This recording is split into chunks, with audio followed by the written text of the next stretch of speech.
नाचते ही रहेगी। जिसने इस भागवती वार्ता को सुन लिया, भक्ति के साथ ज्ञान और वैराग्य भी प्राप्त हो जाएंगे। ज्ञान और वैराग्य के बिना भक्ति स्फुटित नहीं होती। कैसे नहीं होती?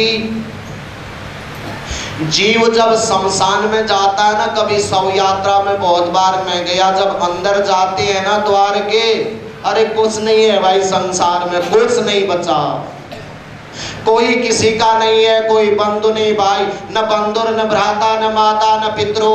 शंकराचार्य जी ने कहा था कोई नहीं है, ऐसा ही हमारे मन में भी आता है शंकराचार्य जी का जैसा, भाई संसार में कुछ नहीं है। और जब उससे बाहर आ जाते ना, थोड़ा घर की ओर पहुंच जाते, ना सब कुछ है।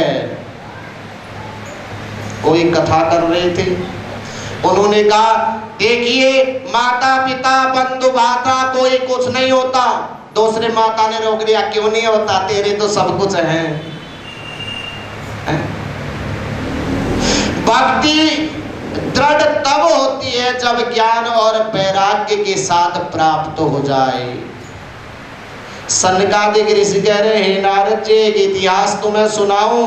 तुंगभद्रा नदी के किनारे में एक बहुत सुंदर नगर बसा था, और उस नगर में आत्मदेव नाम के एक ब्राह्मण रहते थे, बड़े नैष्ठिक थे और बड़ी पूजा पाठ में यज्ञानुष्ठान में सदा नित्य निरंतर भगवान के कथाओं में भगवान के भजन में लगे रहते थे। परंतु पत्नी उनको मिल गई धुंधली,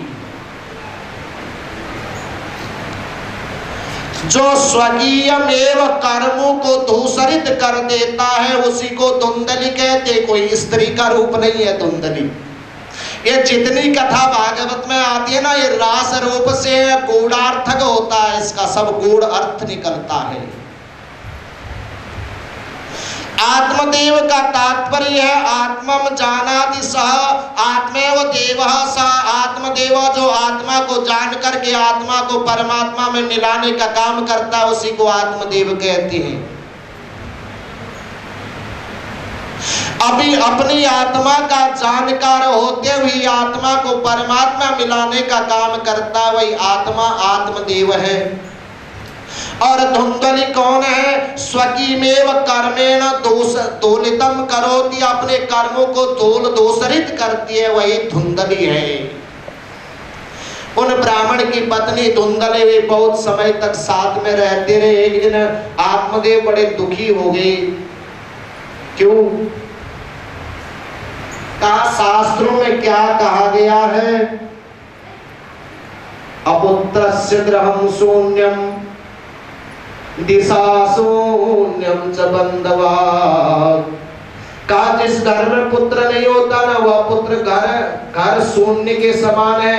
अपुत्रस्य गृहं शून्यम दिशा शून्यम च बंधवात्। और जिसके इष्ट मित्र नहीं है, जानकार नहीं है। कुछ लोग होते हैं ना गांव में, सबसे झगड़ा करे रहते हैं, किसी के घर उसको न कोई बुलाता है और न कोई वहां जाता है।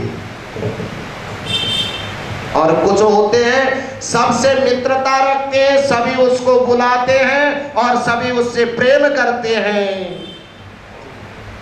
कहा वह घर शून्य है जहां पुत्र नहीं है, और उसकी दिशाएं शून्य है जिसके इष्ट रिश्तेदार नहीं होते। यह बात आत्मदेव के मन में खल गई और चलते बने वन की ओर। एक सुंदर सरोवर के नीचे बैठकर, वहां पर सुंदर वृक्ष बरगद का है, बैठकर ध्यान करने लगे। यही स्नान करके भगवान का ध्यान करता हूँ। ध्यान करते करते ध्यान में लिप्त रहे। उसी समय में सनकादिक ऋषि वहां पर आ पहुंचे। श्रीमन नारायण नारायण नारायण, श्रीमन नारायण नारायण नारायण, श्रीमन नारायण नारायण नारायण, श्रीमन नारायण नारायण नारायण। जब सनकादिक वहां पर आए और ऋषियों के चरणों में पढ़कर के आत्मदेव ने प्रणाम किया। ओ ब्राह्मण, पति चिंता में भी आतुरा, हे ब्राह्मण तुम तो नैष्टिक ब्राह्मण हो और तुम्हारे मुख में मलिनता कैसी, चिंतातुर कैसे हो रखी हो? चिंतातुर होने का तुम्हारा क्या कारण है? क्या तुम्हें चाहिए बोलो? कहा महाराज जब मैं अपने पितरों का पिंडदान श्राद्ध आदि करता हूं ना, बड़े रो रो करके लेते हैं। रो रो करके क्यों लेते हैं? कहा इसके बाद हमें कौन पिंड देगा, हमारा श्राद्ध कौन करेगा? क्यों पितर लोग सोचते हैं हमारे कुल में इतने लोग हों कि हमारा आनंद हो जाए। कहा महाराज जब मैं पितरों का श्राद्ध आदि कर्म करता हूं, पिंडदान आदि कर्म करता हूं, तो रो रो के मेरे पितर लेते हैं, क्योंकि मेरे बाद उनको पिंड देने वाला कोई नहीं है। ऋषियों ने कहा हे आत्मदेव तुम तो बड़े विद्वत महान पुरुष हैं, पुत्रम दुखस्य कारणम, या जो पुत्र आदि है ना, यह दुख का कारण है संसार में। ये जब पुत्र पौत्र आदि है या संसार में दुख का कारण है, क्यों चक्कर में पड़ते हो? तुम तो ऐसे रहो ठीक है। नहीं, चरण पकड़ लिए महाराज मैं अपना कार्य सिद्ध किए बिना तुम्हें जाने नहीं दूंगा, ध्यान रखो तुम तो देने में समर्थ हैं, आप कुछ भी दे सकते हैं। कार्य देवाधीनम जगत सर्वम मंत्राधीनम च देवता तन्मंत्रा ब्राह्मणाधीनम ब्राह्मणम मम देवतम। देवाधीनम जगत सर्वम का यह जो संसार है ना, यह देवताओं के अधीन है। ब्रह्मा जी ने एक बार कहा भाई अगर जो मैंने भाग्य में लिख दिया ना, उसको मैं बदलना चाहूं वो भी नहीं हो सकता। अगर भाग्य में जो लिखा है स्वयं विधि, ब्रह्मा जी उसको बदलना चाहे, भाई इसके पुत्र नहीं लिखा, पुत्र दे दूं तो कर नहीं सकते। कहा तुम्हारे तो 7 जन्म तक संतान नहीं है, कहा तुम क्यों पुत्र की कामना कर रहे हो? आत्मदेव रोने गिड़गिड़ाने लगे और पकड़ लिए चरण। महाराज ध्यान रखना मैं तो आत्महत्या कर दूंगा, यदि आपने पुत्र का वरदान नहीं दिया मैं आत्महत्या कर लूंगा, और यह ब्रह्म हत्या का पाप तुम ऋषियों को मिलेगा। श्री राधे। अब ऋषियों को इस ब्रह्म हत्या का पाप लगेगा, ये आप जाने क्या होगा। ऋषि मुनि बड़े चिंतातुर हुए, ऋषि मुनि बड़े चिंतातुर हुए, क्या करना चाहिए? कहा इसने तो सब गड़बड़ कर दिया, भाई इसको तो पुत्र देना पड़ेगा, क्योंकि इसके मन में तो केवल पुत्र की ही तृष्णा शेष है। सनकादिक ऋषियों ने फल दिया और फल ले जा करके कहा हे आत्मदेव इस फल को अपनी पत्नी को खिला देना, और 9वें महीने में तेरे घर में सुंदर भगवान के रूप में पुत्र का जन्म होगा, वह तेरा उद्धार करेगा, तेरा यश बढ़ाएगा। जब आत्मदेव ने ले जाकर के धुंधुली को फल प्रदान कर दिया, देखिए घर गृहस्थी में दोनों सत्संगी होना चाहिए तो और ही आनंद आ जाता है। अगर पति और पत्नी दोनों सत्संगी हो गए तो आनंद आता नहीं। पति सत्संग करे तो पत्नी नहीं, पत्नी करे तो पति नहीं, तो उसमें आनंद अधूरा रहता है। धुंधली को यह फल प्रदान कर दिया, परंतु धुंधली का मतलब है भेद बुद्धि। वह सोचने लगी इस फल को मैं खाऊंगी तो गर्भवती होंगी, 9 महीने तक इस गर्भ को मैंने ढोना पड़ेगा, अगर मेरे घर चोर आ जाएंगे कैसे भागूंगी, मेरे घर आग लगेगी कैसे भागूंगी, मैं पड़ोसियों के घर जाऊंगी कैसे जाऊंगी, किससे मिलना होगा कैसे मिलूंगी, चिंता करने लगी। फल खाया ने रख दिया।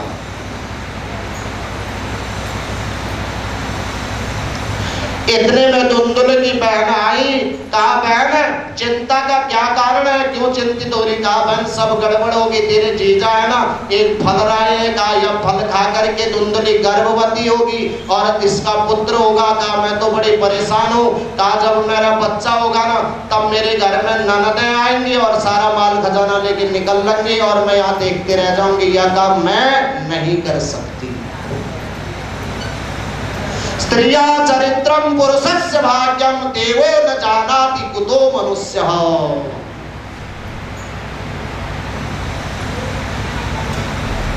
क्या करूं? उसकी बहन ने कहा चिंता करने की जरूरत नहीं। कहा मेरी संतान होने वाली है तो संतान होने का बहाना करके मेरा बच्चा होने वाला है। जब मेरा बच्चा होगा ना, मेरा पति बड़ा लालची है, उसको पैसा दे देना और यह पुत्र हम तुम्हें दे देंगे, जो भी होगा बच्चा तुम्हें प्रदान करेंगे। क्योंकि जो भेद बुद्धि है उनको भेद बुद्धि वाले ही जीवों की जो बातें समझ में आती हैं।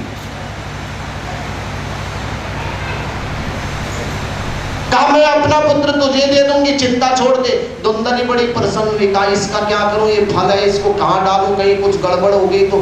कहा एक काम कर, तेरे घर में यह गाय भी तो बांझ ही रही है, कहा इसको दे दे और क्या इसमें परीक्षा भी हो जाएगी। क्या होता है, धुंधली ने वह अपनी गाय को प्रदान कर दिया, गाय को वह फल खिला दिया।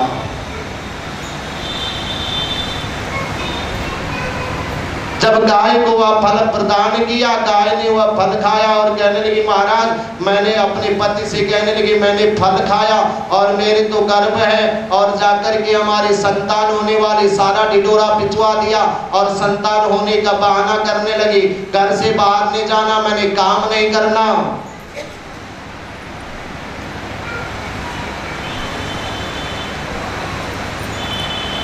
अब 9वें महीने में जब उसके बहन के यहाँ पुत्र हुआ ना, छुपा करके लाई और धुंधली को दे दिया, कहा इसको संभालना तू, और कहा मेरे पति को धन दौलत दे दे।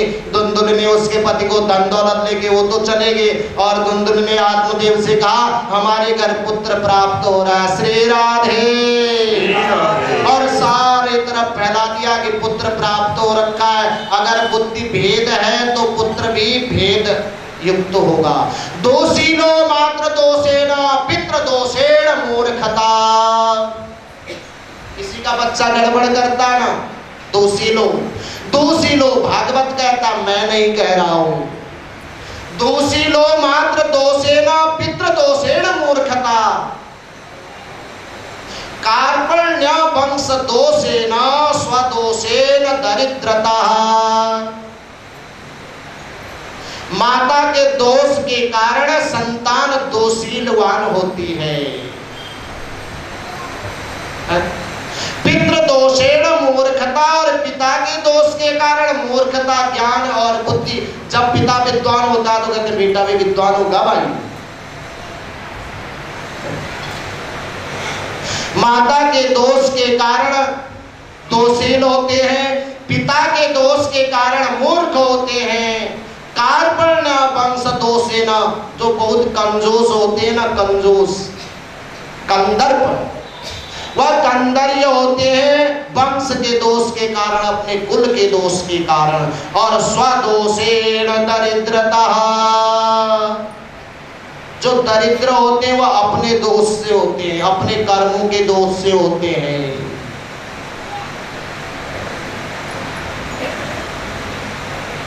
धुंधली ने कह दिया मेरे घर में तो पुत्र प्राप्त हो गया, बड़े प्रसन्नता हुई, लड्डू बांटे गए, फल बांटे गए, ब्राह्मणों को बुलाया। आत्मदेव ने जात संस्कार तो करो महाराज, इसका क्या नाम रखना चाहिए।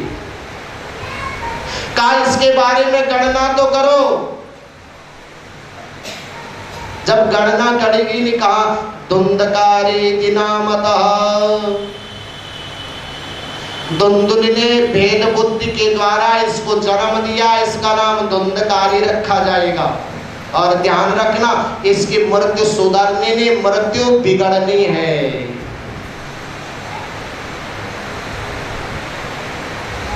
एक इसकी कुंडली में महादोष है कि मृत्यु को बिगड़ना है। लोग अपनी मृत्यु को सुधारने का उपाय संसार में करते। देख सत्यमेव मृत्युमेव एक सत्यम, एक सत्य मृत्यु तो सत्य है। एक इस संसार में, इस मृत्यु लोक में आकर सत्य केवल मृत्यु तो है, उस मृत्यु को सुधारने का उपाय करते हैं। परंतु महाराज, हे आत्मदेव, जो तुम्हारे पुत्र के जन्म कुंडली में ग्रह है ना, कहा यह मृत्यु को बिगाड़ने वाली ग्रह है। ऐसा कैसे हो गया? कहा मैंने जीवन भर भगवान का संकीर्तन किया और ठीक 3 महीने बाद उनकी गाय ने भी एक बच्चे को दे दिया जन्म। बोल गोकर्ण भगवान की जय। ऋषि मुनियों की कृपा के प्रसाद से गाय के जो गर्भ से जन्म हुआ, का वह गोकर्ण जिसके कान गौ के समान है, जो गर्भ से ही सन्निहित ज्ञान का भंडार है, उसका भी जात कर्म संस्कार कराया। जब ऋषि मुनियों ने कहा महाराज, यह जो आपके गाय से बच्चा पैदा हुआ है ना, यह तो तुम्हारे कुल का उद्धार करने वाला है। गोकर्णोति नामना, का इसका नाम तो गोकर्ण रखा जाए। दोनों बड़े होने लगे। धुंधुली पालन पोषण कर रही है। धुंधुली अपने पुत्र को भी वेद बुद्धि सिखाती है। कहा उन्हें क्या करना चाहिए क्या नहीं करना चाहिए। देखिए बच्चे बिगड़ते हैं तो माताओं के कारण बिगड़ते हैं, मैंने पहले कहा था। जो धुंधकारी है वह विषय वासनाओं से तप्त रहने वाला, कहा इस संसार में, इस संसार रूपी धुएं में घूमते घूमते भवसागर में डूब जाने वाला, उसी का नाम धुंधकारी थी। नामतः वही धुंधकारी है। जब गोकर्ण महाराज बड़े हो गए, एक दिन अपने पिता से कहने लगे, उसके पिता धुंधकारी के कार्यों से बड़े दुखी हुए। मैं ऐसा एक सात्विक ब्राह्मण और मेरे घर में ऐसा पुत्र कहां से हो गया जो विषय वासनाओं में ही लगे रहता है, जो सदा विषय वासनाओं में लगे रहता है, उसी का नाम धुंधकारी है। जो भगवान का संकीर्तन करता हुआ धुंधकारी नहीं हो सकता। संसार में वही धुंधकारी है जो कुछ क्षण भी भगवान के लिए नहीं,